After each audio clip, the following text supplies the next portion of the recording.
네, 안녕하세요. 그레이입니다.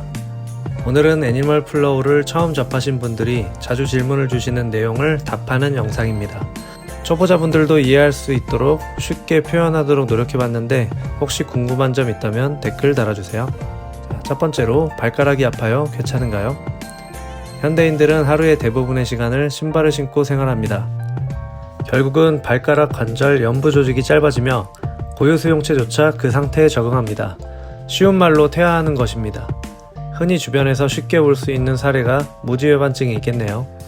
어느 부위건 사용하지 않던 부위를 운동한다는 것은 그 부위에 한해서는 고강도 운동이 될 가능성이 높습니다. 그 강도에 적응하고 잘 사용하게 되기까지 적지 않은 시간이 필요합니다. 적응하는 기간은 적어도 3-4주에서 몇 달까지도 걸립니다. 가벼운 강도로 자주 자극을 주는 것을 시작으로 통증이 줄어드는 정도에 따라 동작의 난이도를 조금씩 올려주세요. 근섬유의 사용한 정도에 따라 반드시 회복기간이 필요합니다. 이 점 꼭 유의하세요. 두 번째 질문, 무릎이 아파요? 괜찮은가요? 좋지 못한 자세나 생활습관으로 허벅지 일부 근육의 과사용 또는 기능 약화로 관절이 틀어집니다. 통증 유발물질 분비와 근섬유들의 협착으로 무릎 움직임이 비정상적으로 인지될 수도 있습니다. 폼롤러를 굴리고 스트레칭 및 후면부 운동을 가볍게 해주세요. 이렇게 운동 전 근신경 활성화를 통해 조금이라도 더 후면 근육을 사용할 수 있도록 준비를 마치고 본 운동을 하시길 추천드립니다. 당연히 한 번에 좋아지는 경우는 없으니 인내심을 가지시길 바랍니다. 세 번째 질문, 손목이 아파요? 괜찮은가요? 손목은 정말 많은 수용체와 신경, 근육 등이 얽혀 있습니다. 그만큼 예민하고 다양한 동작을 할 수 있죠. 하지만 체중을 견디며 운동을 할 정도로 사용하지 않은 지 오래되었을 겁니다. 아마 1살 이후로 사용하지 않았겠죠? 평소에는 네 발로 걸어다닌 게 아니라면 부담을 많이 느낄 수밖에 없습니다.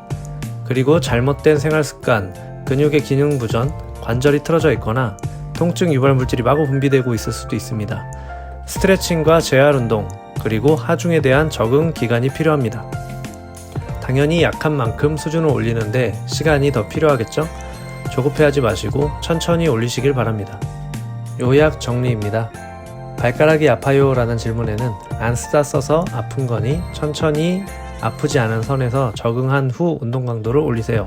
운동 전 스트레칭은 필수.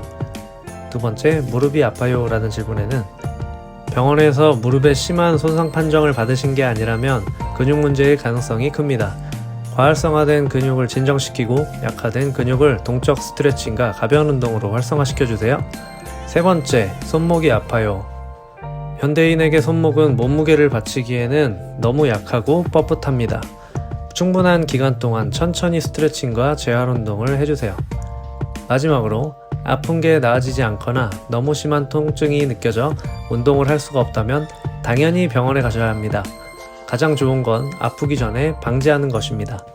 항상 몸에서 보내는 신호에 귀를 기울이셔서 안전하게 건강한 몸 만들어 가시길 바랍니다.